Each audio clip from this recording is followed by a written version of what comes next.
medication, lithium carbonate. Did someone say bipolar medication? So lithium carbonate helps your bipolar patients. And really the mechanism of action is just like we talked about serotonin in our first video and all the mechanisms here. Now remember guys, please don't make me come through the screen and grab you. Write your pathophysiology down on a note card like this one, okay?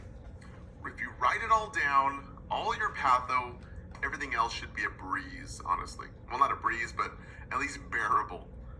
Because serotonin receptors are being blocked.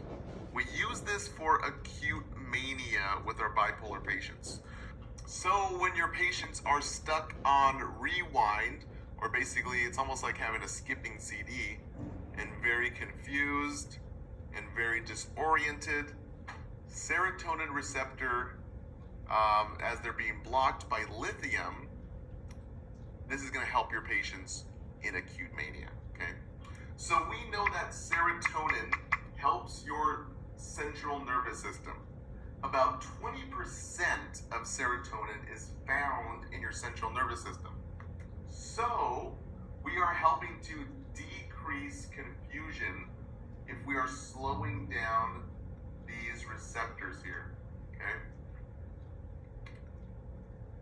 So we're pretty much slowing down the central nervous system.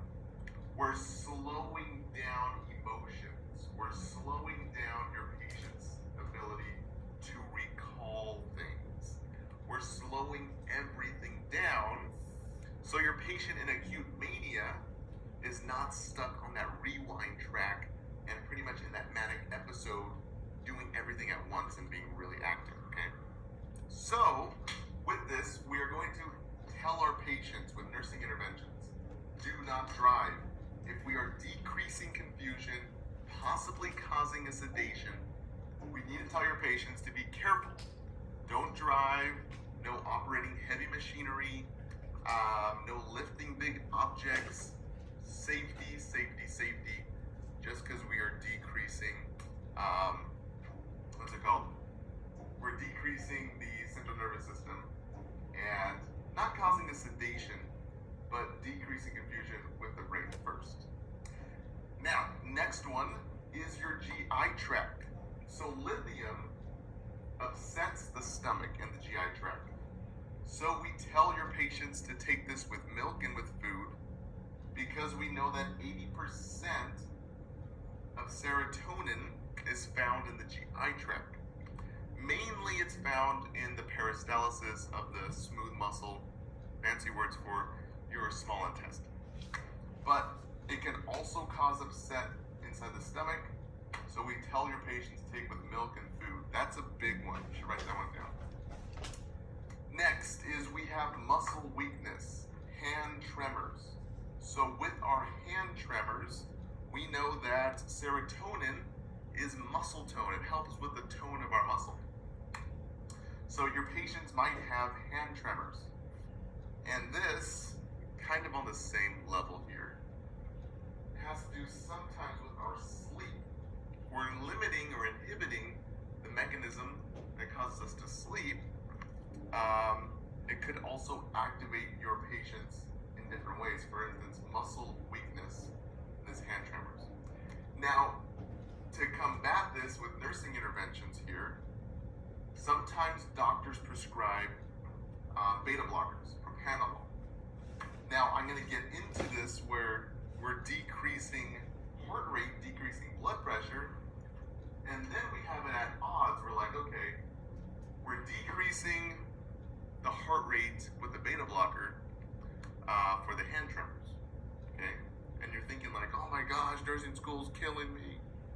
Just relax. If this doesn't make sense, then just leave it behind. I'd rather have you guys pass a test than get confused and fail the entire test, okay? So really, we use beta blockers for your hand tremors. The side effect is that it decreases the heart rate. That's a good thing because we're decreasing the hand tremors. But the bad thing is you're going to have a decreased heart rate as well with your SSRIs, but the big thing is just because it's fluid retention.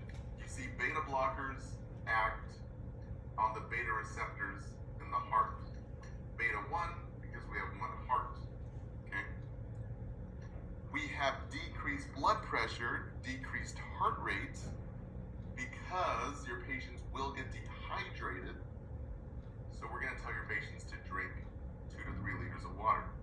You see, it's not the same mechanisms. So sorry to get sidetracked, but next is your renal toxicity. The big thing about lithium is not only the CNS depressant as well as the GI upset, this one is really kind of one of the biggest. Because you're gonna check your BUN, your creat for your renal toxicity. But really the big thing, and really what we're gonna get into next, is lithium toxicity levels. And I already drew an entire little chart for you guys, because this is really huge. So let's get to the side effects first, and then we'll go into lithium toxicity, which is really a big topic. With your serotonin decreasing thyroid, hypothyroidism, hypometabolism. I did an entire lecture on this, so if you guys are just breezing through this, it could cause hypothyroidism, also hypometabolism. Fancy words for you're not going to be burning a lot of calories. You're going to be gaining a lot of weight. So weight gain is a big one. Nursing interventions for weight gain is diet, and then checking laboratory levels, T3, T4, also your thyroid stimulating hormone levels, and synthroid medication. That just helps increase your thyroid level hormones, okay? Now, this is probably really fast for you guys, so if you need to just write these down on a note card, go over and over and over again, as long as you guys understand the patho first, okay? Decreasing the blood pressure and the heart rate comes primarily because your patients get dehydrated from the anticholinergic properties. So we're going to teach your patients, drink 2 to 3 liters of water a day. That's like 3/4 of a gallon a day, okay?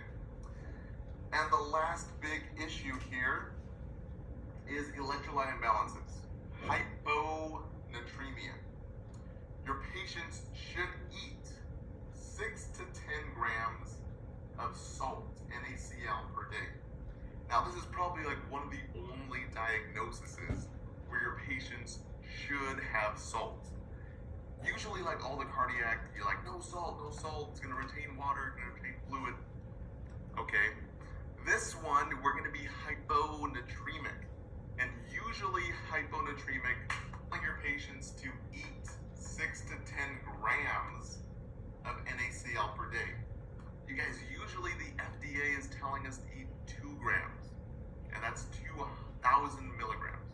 That's a lot. So if you're telling your patients to eat 6 to 10, you're gonna wanna watch their blood pressure, you're gonna wanna watch their heart rate, and we're already monitoring this because your patients are losing fluid volume. So remember, when you're peeing out a lot of electrolytes. Same thing with when you poop out a lot of electrolytes. If you throw up, you're throwing up a lot of electrolytes. So sodium is a big electrolyte that you pee out. Another one's potassium, but with this one we don't monitor potassium. So sodium, we're monitoring your sodium, eating 6 to 10 grams of salt. So we had a patient at the psych ward where I used to work who was prescribed Lay's potato chips.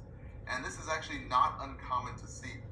Sometimes doctors know that their patients are not going to have enough sodium in their diet, so they'll give them kind of junk food or high sodium snacks, like Lay's potato chips, or some Funyuns, bro, or some, what are the other ones? What are the Pringles? Pringles are awesome. Our last thing we're going over is we're going over toxicity levels. And we're talking about big precautions with lithium toxicity. So with every drug, you have the possibility for toxicity levels. But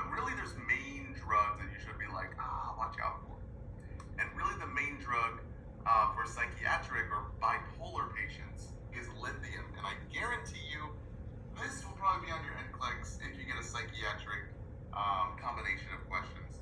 Or it's going to be on your bipolar exam if you have it in nursing school. So, write these values down. Now, it's really bad if you're above 1.5. Your therapeutic range that's considered good is 0.4 to 1.0 microequivalents per liter. That's just fancy words for, hey, we're in therapeutic range.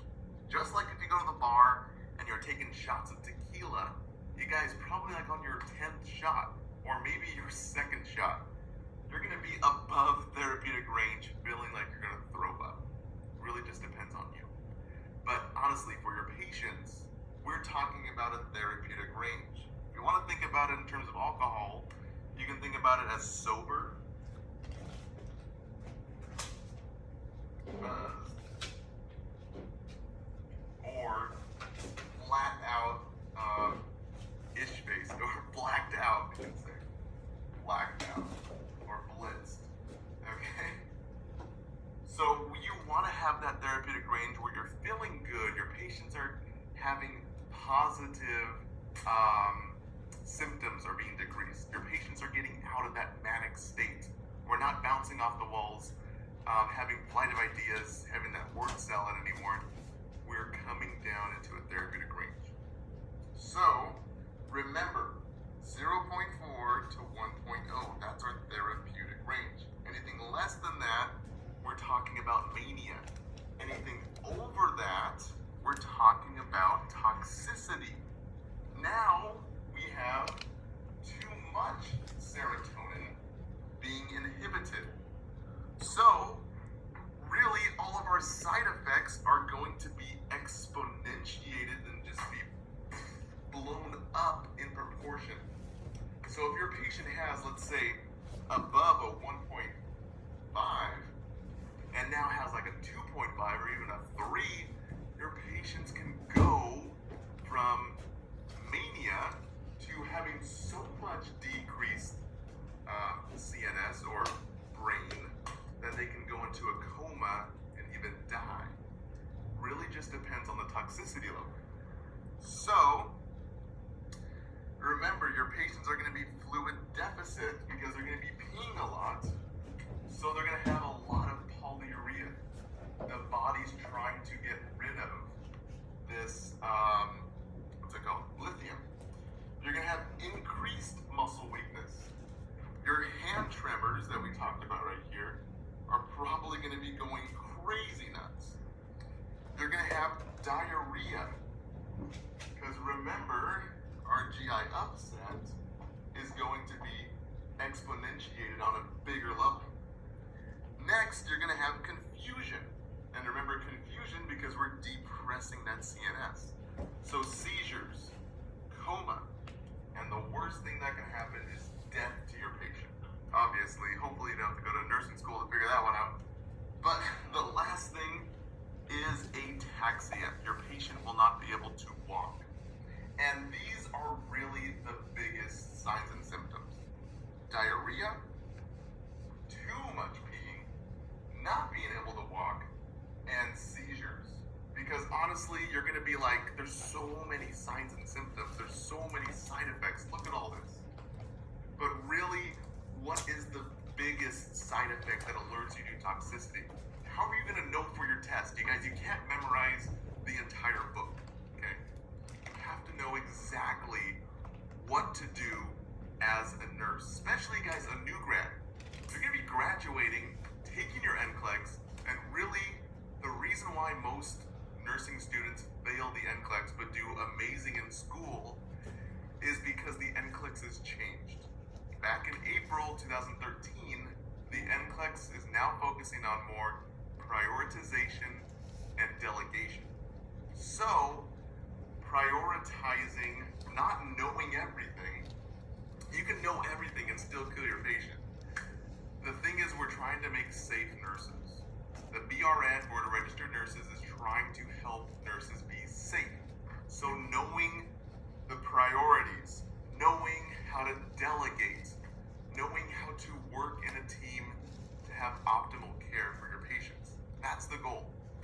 not to know everything anymore. So that's why a lot of nursing students used to graduate, take the NCLEX, get into the field, and really not know how to delegate, work as a team, and pretty much kill their patients because they're not prioritizing right. So the NCLEX changed. So guys, that's why I'm doing this for you guys. That's why we're doing this and we're learning together. Because yeah, you can become an RN, you can become an LPN, LPN, but still not know the basics. And you can still be very harmful to your patient. So, toxicity guys, these are the top ones that we have. If you guys want to pause and write those down.